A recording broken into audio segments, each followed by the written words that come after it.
What are the commonalities among leaders who sustain excellence over an extended period of time?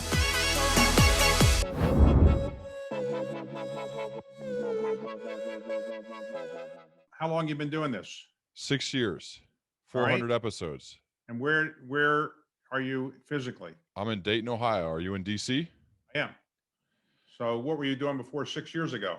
I was VP of North American sales for a Fortune 500 company called Elsevier Clinical Solutions, Okay. and started this on the side after I got my MBA as my. I thought about going back to school to get another graduate degree, and instead had a few long form conversations with some exceptional people who were great mentors of mine, and thought, what if I instead created my own form of a leadership PhD program and choose all of my professors with people like you. And here we are. It's been many conversations later, much like you get to do on a regular basis. Well, okay. So Dayton, Ohio, that's where the Wright brothers were from, right? Yes, I assume, or if you haven't yet, David McCullough's book about them. I interviewed him on it. It's great. Great. I mean, it's close to home, obviously, for me, literally close to home, but man, I love that book. I read it every year. It is great. Yeah. So, okay. Anyway, I focus on when I was looking at your attributes, as far as what it means to like why you have done what you've done, and specifically number 11, the ability to keep learning. I mean, that speaks right to my heart, David, because that's why I named my podcast The Learning Leader Show, because the leaders in my life who have impacted me the most are learning leaders. They've accomplished a lot, and yet if you talk to them and ask them about that, they would tell you they have so much more to go and they're so curious to learn more. I'd love for you, as we get going here, to talk about some of these attributes, and I'll point some of them out. And let's start with that one though, number 11, which is the ability to keep learning, and how that has been instrumental in you and all that you've built over the course of your career and your life. Well, as a young boy, my parents didn't have a lot of money to buy books, but I finally, when I was 6 years old, could get a library card, and I could take out 12 books a week. I would read them on one day, and I had to wait another week before I could take out 12 more books. So I really began a love affair with reading and learning, and just trying to absorb as much information as possible. So I now am older, obviously, and I still have older reading habits. So I read 6 newspapers a day, but the physical newspapers. I try to read 100 books a year, but they're in subjects I know something about, so it's not that difficult to get through them for me.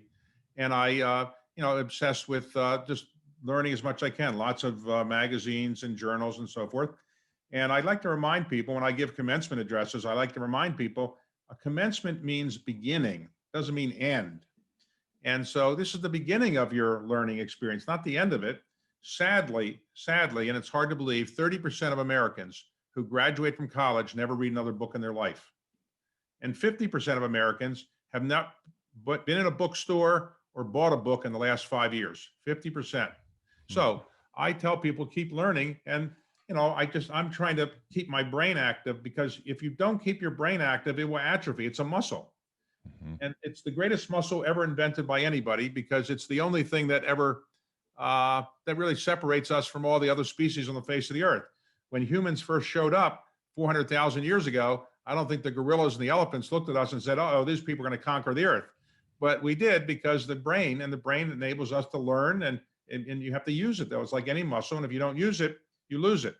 So you cannot learn too much. David, I feel like I heard you say at one point, might have been on JJ's show. I'm a big JJ's been Right. on this podcast. Right. have good banter with him regularly. That you would give you have many billions of dollars, that you would give all of it away to be 1 year younger. Is that accurate? Of course. Why? 1 year. Well, why not? I mean, living, what could be more fun than living? So, and you need the billions to be happy. The happiest people on the face of the earth are not the richest people on the face of the earth. Some of the saddest people on the face of the earth are very rich. So I just don't imagine that anybody wouldn't do that. Now, I actually asked Bill Gates that one time. I said, "Bill, would you give up all your money to live 5 more years?" And he said, "Well, Can I negotiate for 10? I said, but I mean, obviously the point is money is okay. It's nice if you have it and all that. It can ruin your life too. But of course I would give up everything I have, every material possession I have. If I could live one more year, why not? Who wouldn't do that? The I sense from studying your work, reading your books, and watching your videos of the interviews you do, that you are living a really happy life. And yet that's not always the case, as you just said, with people who have accumulated a lot of wealth. What are your keys to happiness? Well, remember, Thomas Jefferson said in the Declaration of Independence that one of the things that he wanted to make it possible for people to do was to pursue happiness. Now, he never defined happiness in the ensuing 50 years of his life. And I suspect, though, he was a pretty happy guy, generally speaking. Happiness is the most elusive thing in life. Very few people are perpetually happy. Nobody probably is happy every second of the day, but it's very hard. You know, people, how many people do you know? You say they're always happy. They're always happy. They're not.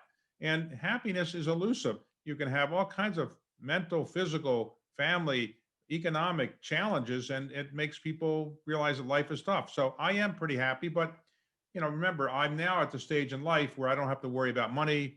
I don't have to worry about a lot of things some people worry about.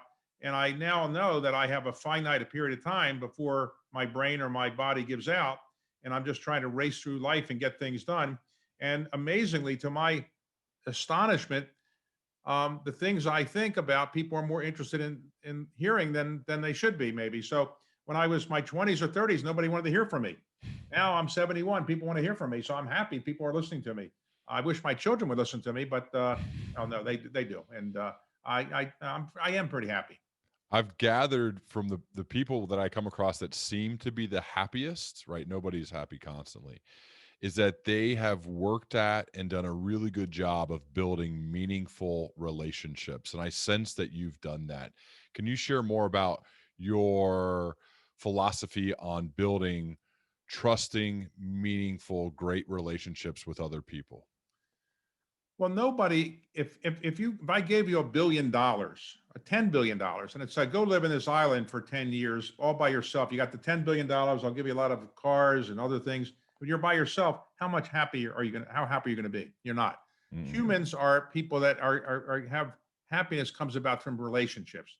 Now, some species don't have that. For example, I've been involved in funding the pandas. When the panda is 2 years old in the wild, they go off and they live by themselves their entire life. Occasionally they might mate for about 3 seconds, but that's about it. They just live by themselves.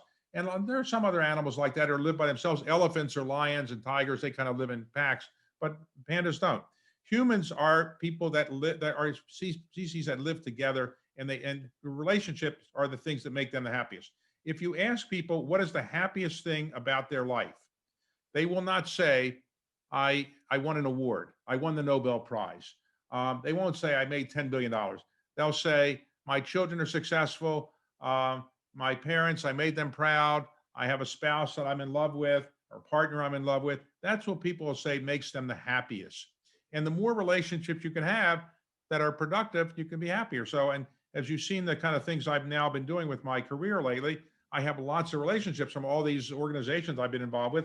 And I like that because I get to meet so many different people and learn so much from these people. So I am happy. My only unhappiness is that I'm now 71 and I know I've lived more than I'm going to live. So I call what I'm doing sprinting to the finish line.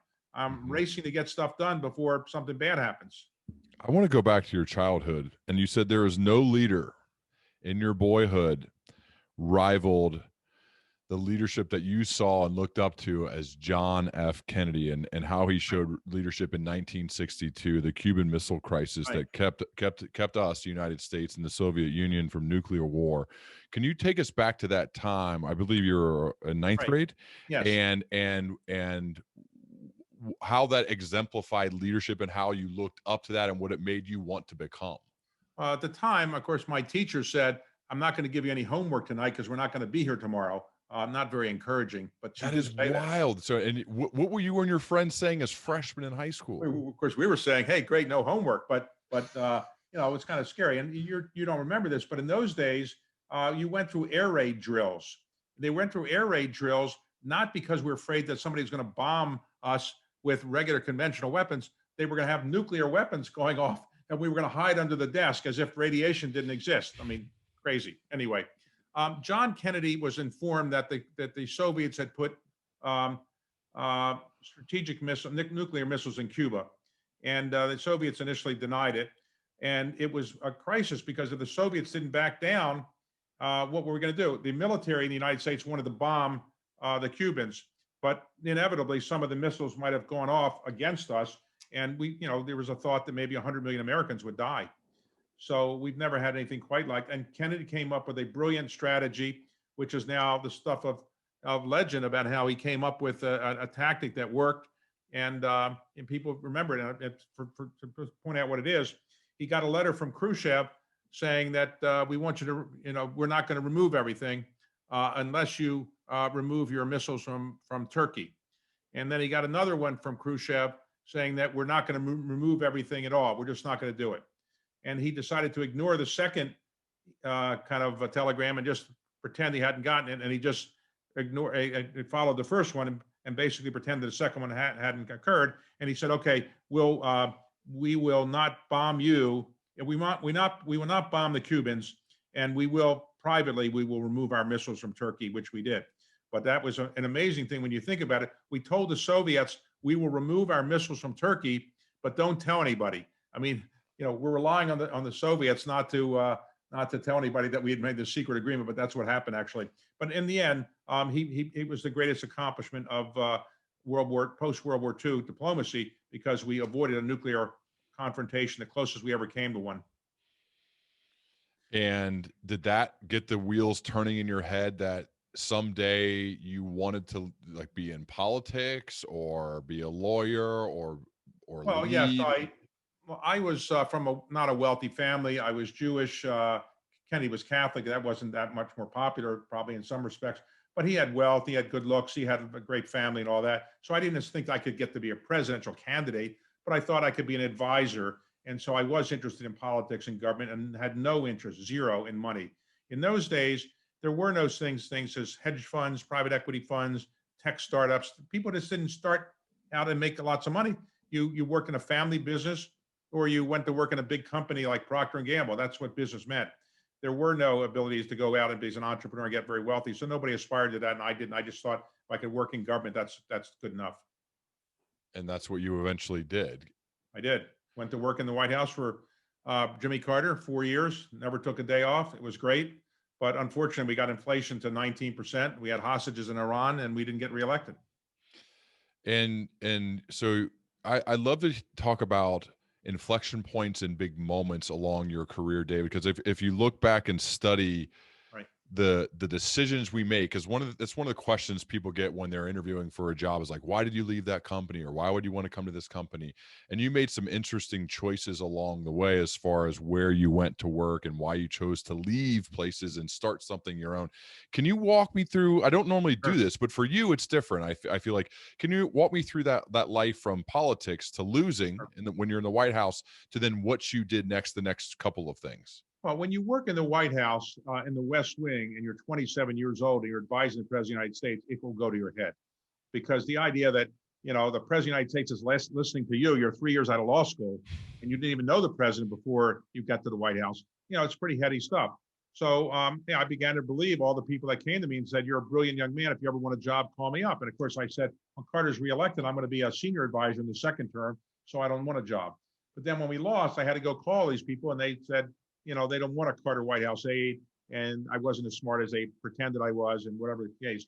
So I did practice law, but it took me a long time to get a job. And then I realized this, as you know, probably from what you're doing, if you don't love what you're doing, you can't be great at it.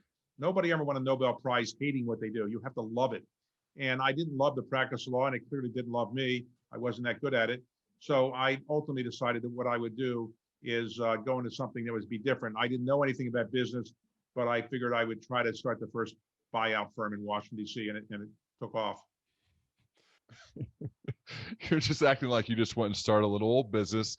Not much happened, no big deal. The Carlyle Group, tell me a little bit more about the Carlyle Group and what that was at the beginning, and then how Okay. how you grew it, some of the key. I mean, I know that's an hour or more. Okay, I'll try to do it quickly. Look, there had been a man named Bill Simon who Okay. had been Secretary of the Treasury in the Ford administration. He left after Carter got elected, and he started a little buyout firm called Westray.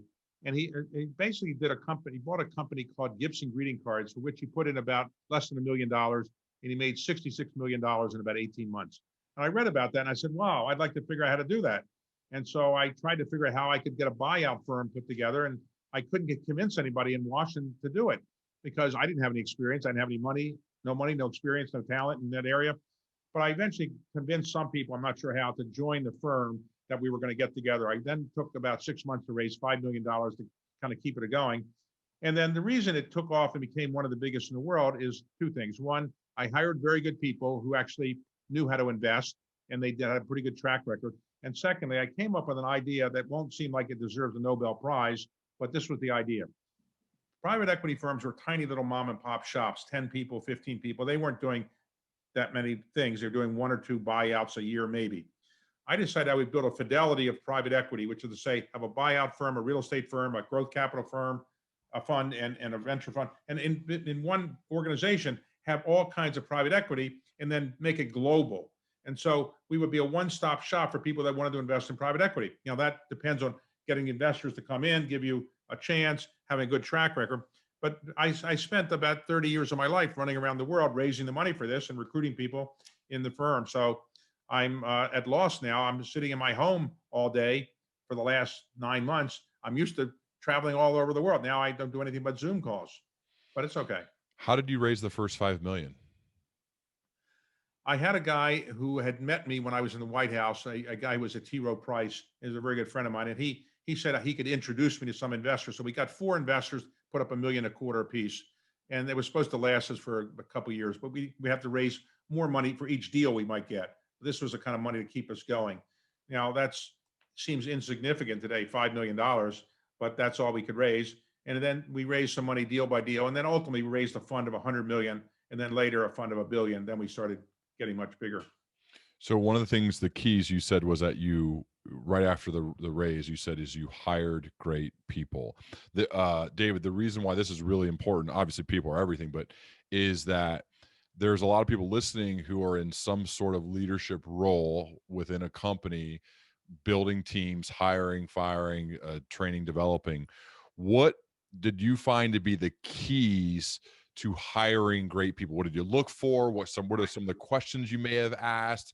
You know, you're a professional interviewer, so I'm just curious, what are some of those things that Well, when I was trying to find people to start the firm with, it's a little different than what I've done subsequent to that. I've interviewed thousands of people, hired some great ones, and I missed some great ones, and I've hired some bad ones. And fortunately, I missed some of the bad ones too.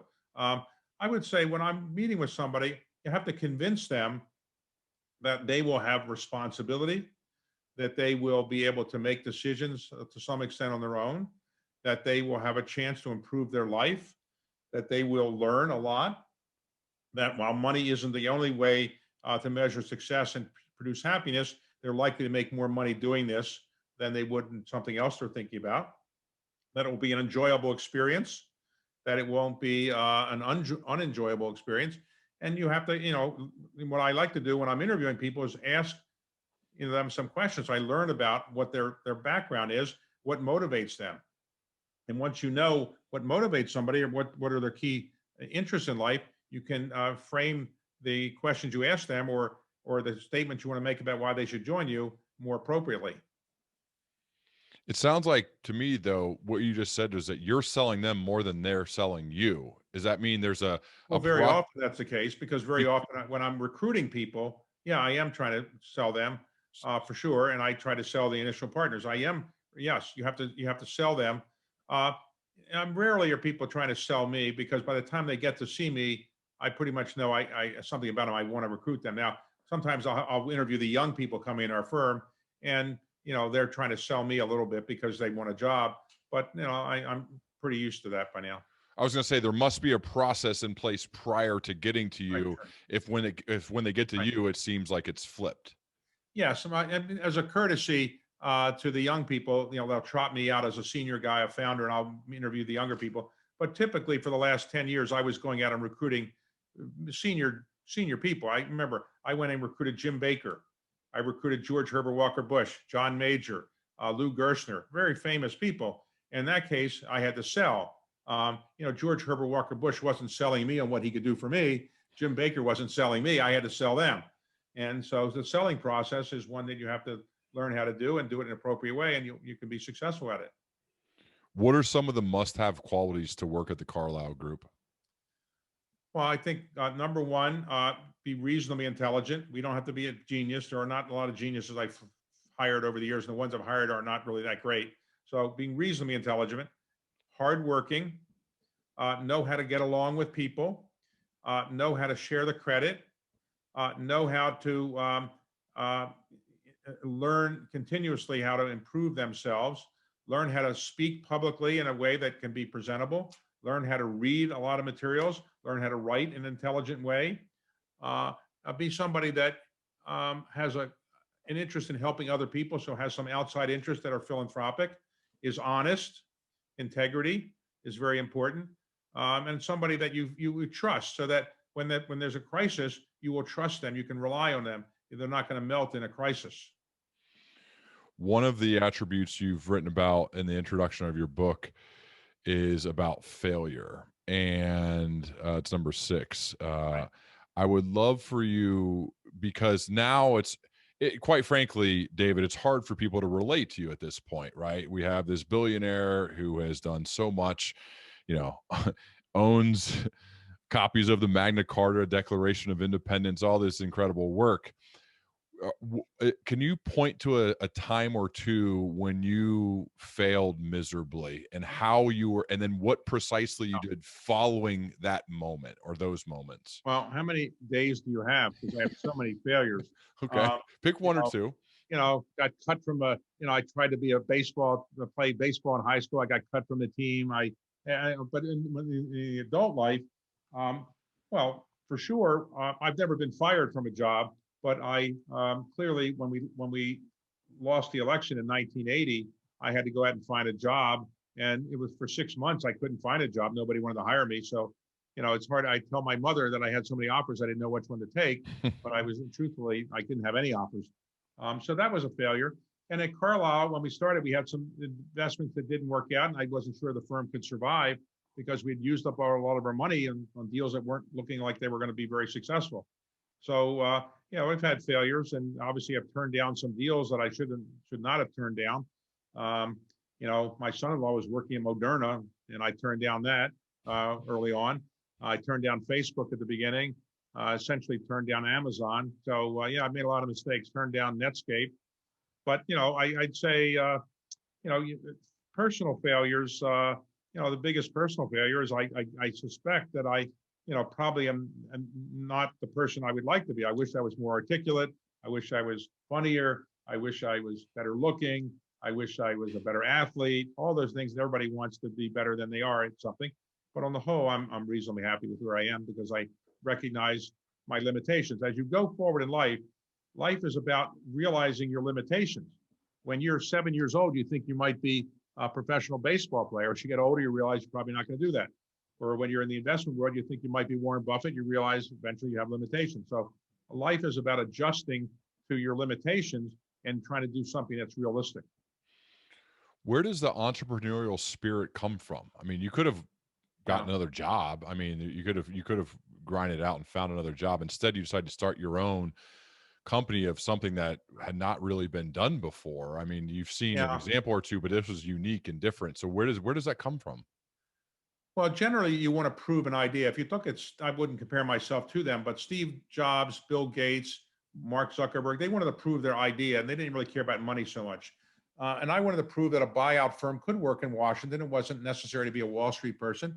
And I wanted to prove that, just because I'd worked in the Carter White House didn't mean I was incompetent.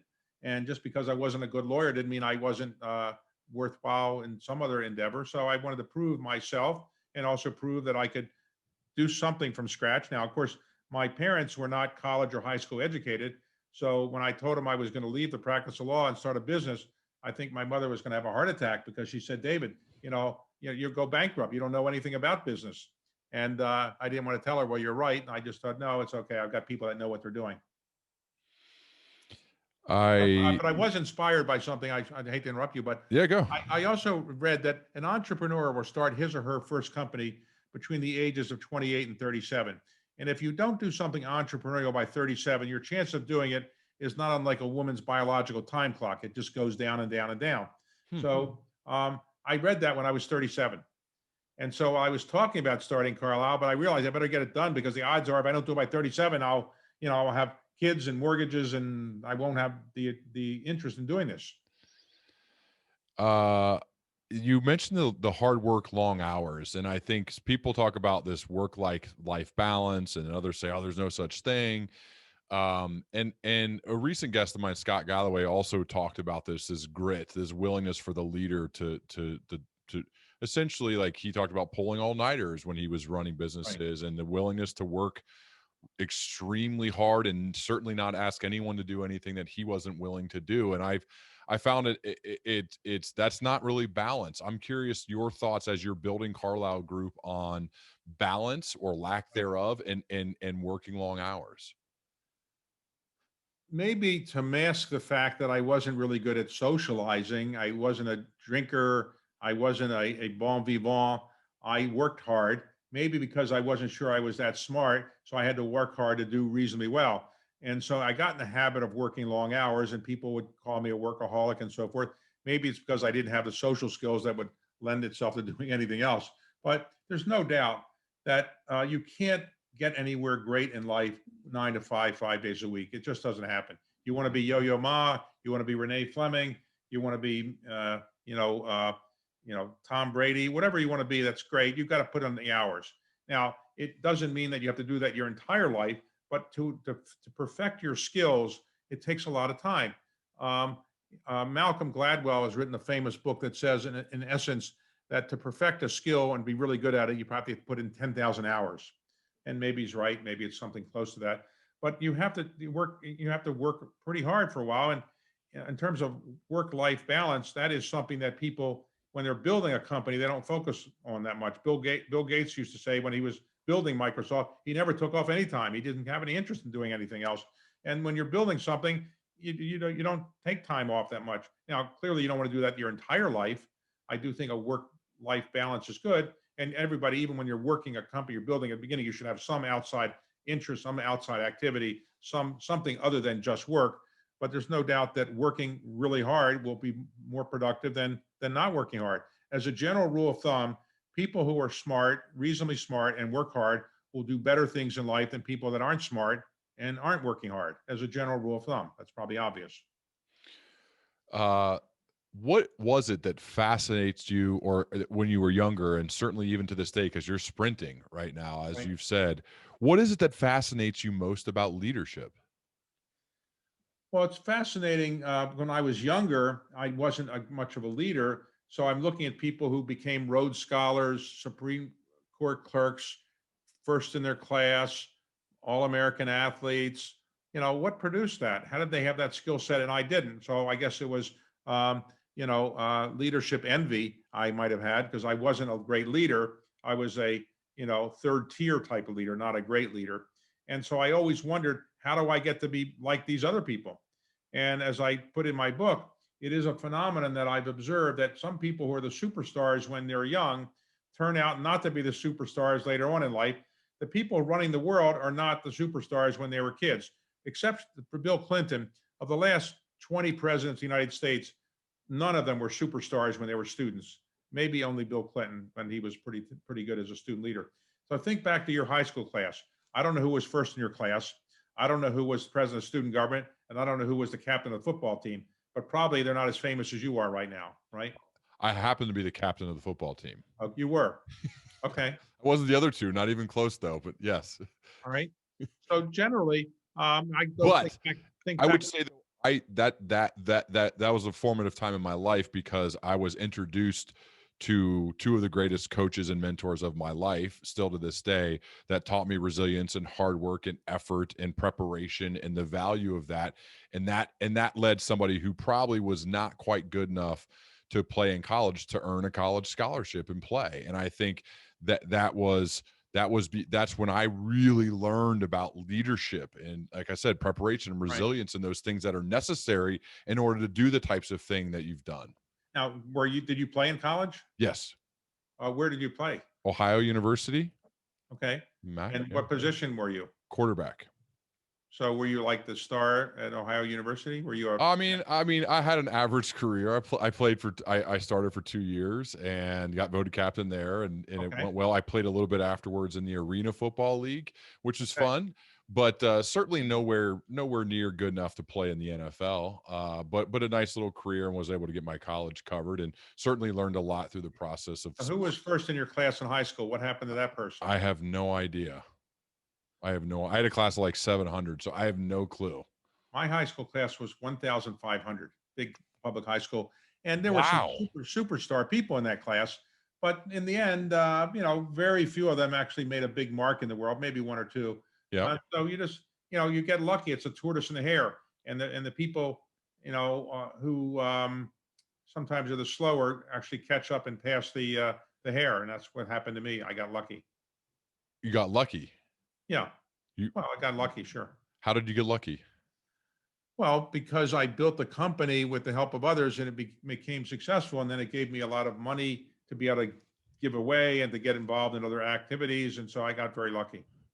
What percentage of your success is luck versus your work ethic, talent, skill? A very large percentage because I hired the right people as partners. I came Is up that lucky? Is hiring the right people, is that luck? It's somewhat luck because you can Really? you make mistakes. I mean, you interview somebody for a couple of days and you think be my partner, but you can, make mistakes. Sure, you always make mistakes. I was lucky, sure. But for luck in this sense, somebody introduced me. I'll give you an example. Yeah. Bill Conway. He is the person who really was the investment genius at Carlyle. I was the fundraiser, the recruiter, maybe the strategist, but he was the investor. So I never heard of the guy. So here's an example of luck. When I was trying to recruit people, I went to recruit a woman. I thought having a woman in that day and age was certainly unique, but I thought it would be a good idea.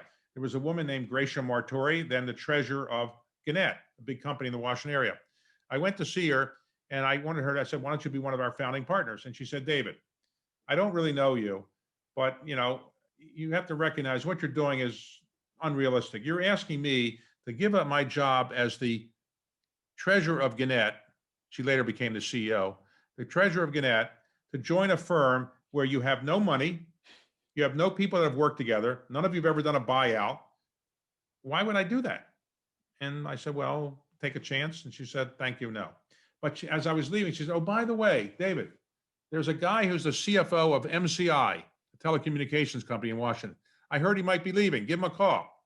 So I called him on a cold call, and ultimately I recruited him, and he became a very famous investor. So that was luck. If I hadn't gone to see her or I hadn't called him, who knows what would have happened. So that's the way, that's the way things work.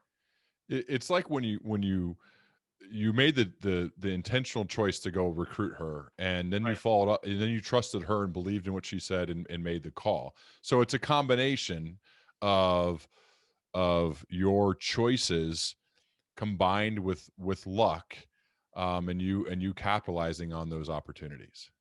Yes, that luck, it plays a big role. Sure. I love that you regularly spend time interviewing world-class performers, some of the most Right, effective leaders in the world, Jeff Bezos. I mean, everybody, Bill Gates, you name right, it, thousands, right?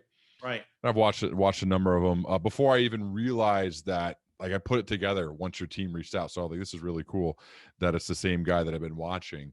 What do you find to be the keys to being an effective interviewer?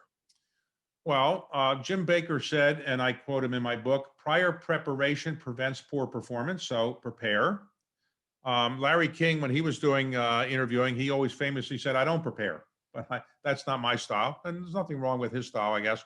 So I prepare, I like know a lot about the person. Secondly, I generally like to interview people I know so that it's not a cold thing. It tends to have better chemistry a bit. Third, as Oprah Winfrey said in my book when I interviewed her, she's not such a great interviewer, but she's a really good listener. And when you're interviewing, you have to listen to what the person says and feed off of that. The FBI sometimes will come to interview me, and they'll have a list of questions on a background check. And if I could say the person's an axe murderer, they won't listen. They will just go on to the next question. Now I can tell them this person's committed a crime. They won't listen. They'll go to the next question. So you have to listen to what people say. And then I guess it's enjoying it. If I hated interviewing people, if I didn't really like people, if I didn't really have an intellectual interest in it, wouldn't good. And also, you have to sublimate your ego. So here's what I mean. There's some interviewers, I won't mention them by name, but have had TV shows where they spend so much time trying to show you how smart they were by asking a convoluted, long question. And then before the person can answer the question, they kind of answer the question for themselves. That's not a good interview. Let the person talk and let them be the interviewee. And if you want to be an interviewee, get a different format to do that. Why do you think you enjoy it so much?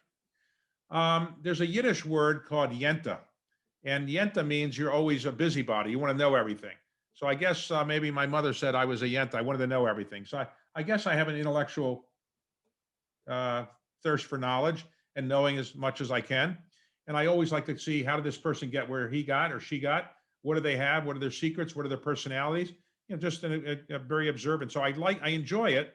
And so for me, it's fun. I mean, if you watch me do interview, I don't look like I'm pained or something. I'm enjoying it. And, I use humor sometimes to kind of make it a little bit more enjoyable for people. Is it more for you or more for the people who are watching or listening? The humor?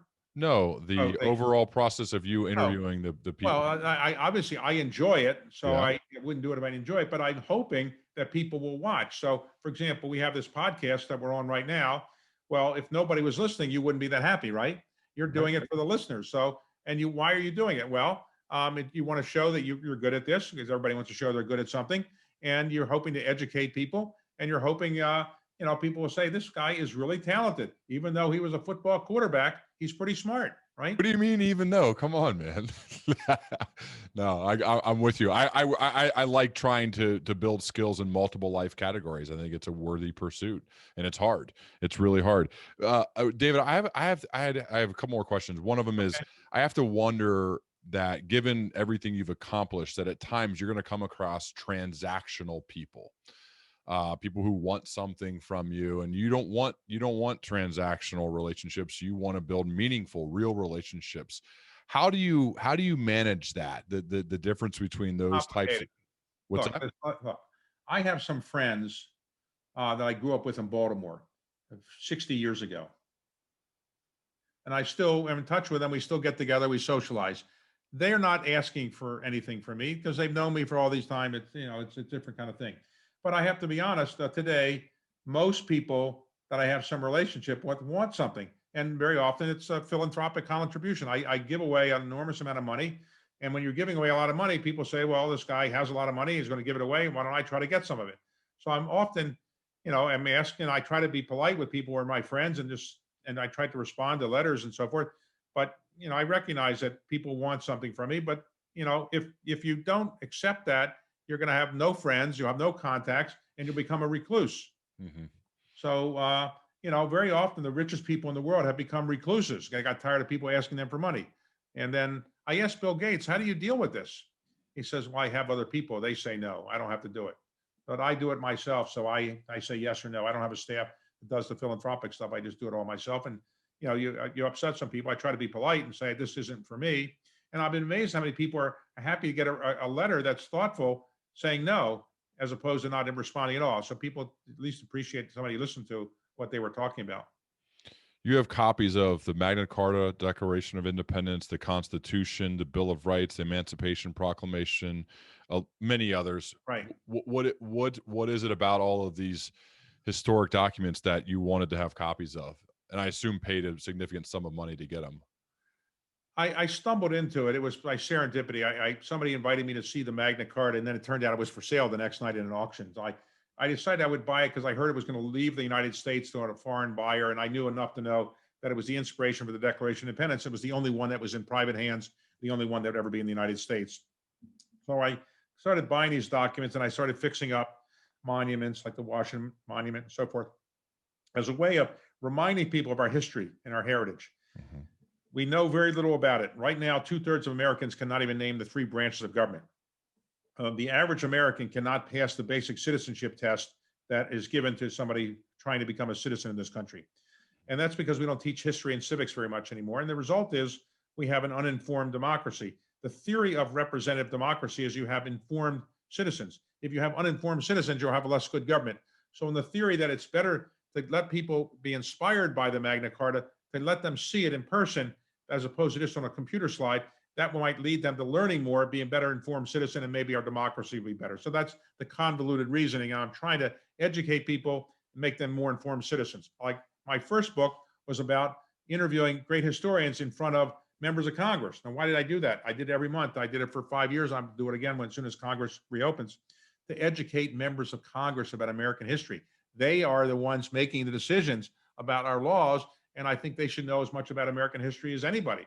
And they enjoy it. And so it's also bipartisan. It kind of works out. So What are you most proud of over the course of your career and life?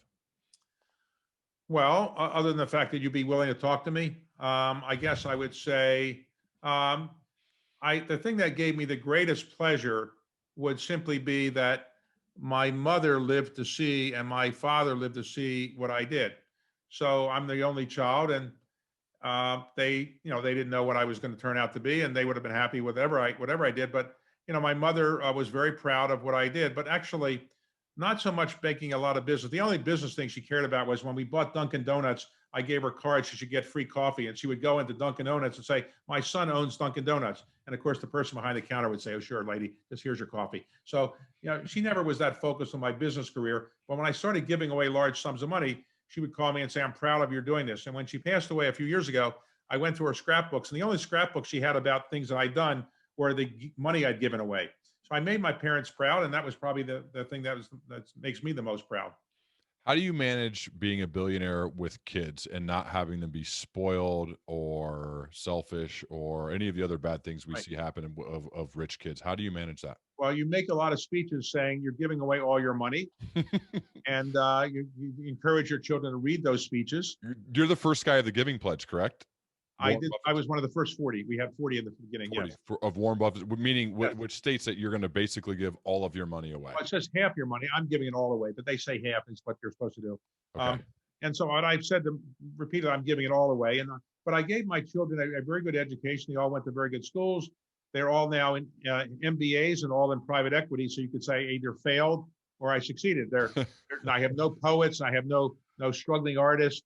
No script writers. They're all in private equity, and they're all pretty hardworking. And so, look, raising children is very difficult. Are you married? Do you have children? Yes, we're raising 5 daughters. 5. Yes.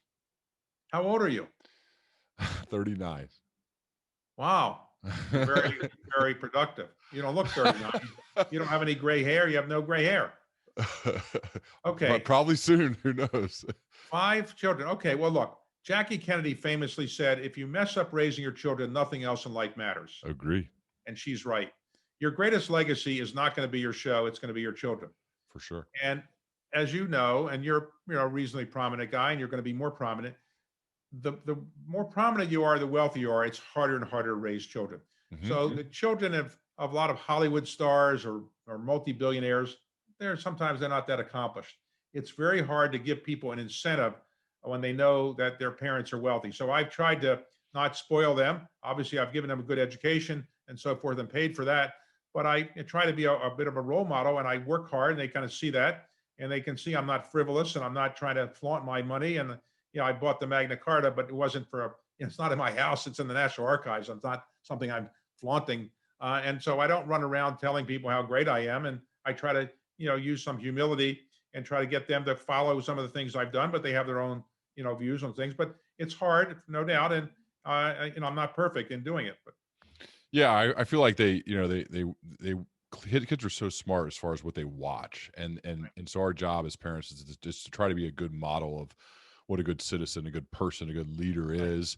And that's, we make mistakes, we fail, but I feel like that's the key. And I'm guessing that's a big part of the reason why your kids, yet growing up with a billionaire dad, seem to be doing really well. Well, You know, I didn't advertise how wealthy I was. It was only when Forbes came out with it that they realized how old were they when they realized that their dad was a billionaire? they were probably teenagers or something like that. Is And that weird for you guys? well, we didn't advertise it, and I wasn't, running around the world telling people that. Did they not? They had to know though that you guys were doing pretty well. Well, yeah, but we weren't. I tried not to do things that were excessive or flaunt money or things that were that made it seem like I didn't care about the value of money and all of that. We weren't that way.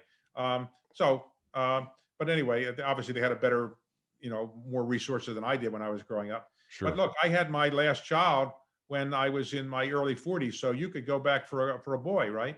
Uh, technically, I'm still able, actually. So we'll Right. see. So I don't five girls, know. don't you want to have? You don't want to have a? I think the That's odds not are how it works. You don't get to get a boy. pick. That's not how it works. Oh, really? Well, I mean, it's a 50-50 shot every time, I guess, so.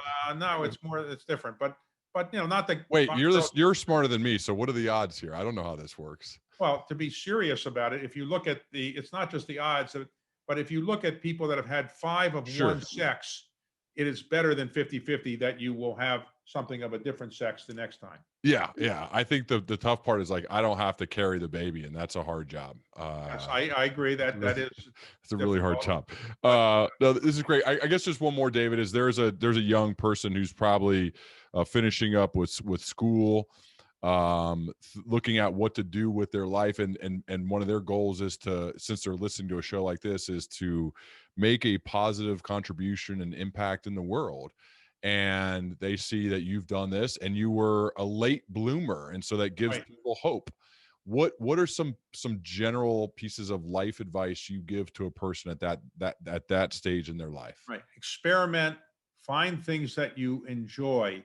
You aren't going to be successful if you don't enjoy what you're doing. Try to figure out how to share the credit, get along with other people, continuously learn, keep reading, learn how to speak orally, practice reading, practice writing. Like communicating is the most important way of influencing other people. You have to learn how to communicate. And ultimately, don't let it go to your head if you're successful. Retain some humility. Now, there are great leaders who are not humble. And Douglas MacArthur was not a humble man. And I don't imagine Julius Caesar was humble. And I don't imagine Alexander the Great, attached the great to his name, was humble, right? Or Charlemagne probably wasn't humble. But they shouldn't be your role models. If I had a chance to interview Abraham Lincoln, he wouldn't have said, David, I won the Civil War by myself. I really did it by myself. You can't imagine Abraham Lincoln saying that. He was humble. And that's what you should aspire to have, is some humility. So good, David. I really appreciate you investing your time. What is that behind you? What is that? What is that behind you? What's what? What is that? That is a Thomas Jefferson, or what is that? What is that on the wall there? Where are you looking? You have. Oh, I see something. Oh, do you see this? Yeah. What is that? So that is a print of the patent of the first flying machine. Oh, that's what it is. Okay. So okay, Wright Brothers, Dayton, Ohio. Orville and Wilbur's name is on that, and wow. that is I got it as a gift. There's a great story in that book, by the way, that I right. cite a lot, which is about their willingness to go down to Kitty Hawk and spend right. time watching the birds. And that's like a reminder to me to like chill out every once in a while and watch the birds, because it's time for deep reflection and thought, and being a reflective person that will lead to then good ideas like creating the first thing that can fly. And Look, so if you read that book by David McCullough, yeah, when you ask him, as I did in my interview, what made them successful, he said it's because they learned to read. Yeah. They were not college educated, but they loved reading and they read all the time. They kept their mind active. That's what people did. Much like your parents, they had great parent, their dad Bishop, who would just pack their house full of books. And so they started when they were young. Their intellectual curiosity was formed at a young age. And I think that was key to them going from their bicycle shop to then building an airplane. And I think it's an inspiring story, man. I love everything about it, man. That's why reading's the greatest thing ever. I mean, I paid like what, $20 for that book, changed my life. And so like, that's a good thought. I'm glad that that's a big part of it, because also reading will make you a better writer. Writing will make you a better speaker, make you a better communicator. And that's why we all should be doing it regularly. And I highly encourage people, by the way, I have it right here. David's book here. It's called How to Lead. It's got a really cool cover too, and with wisdom from the world's greatest CEOs, founders, and game changers. Just all these just incredible interviews, and it's just awesome, man. Thank you very much for having me. I enjoyed it. Congratulations on your own success. Thank you, David. I really appreciate it, man. Bye. All right. See ya.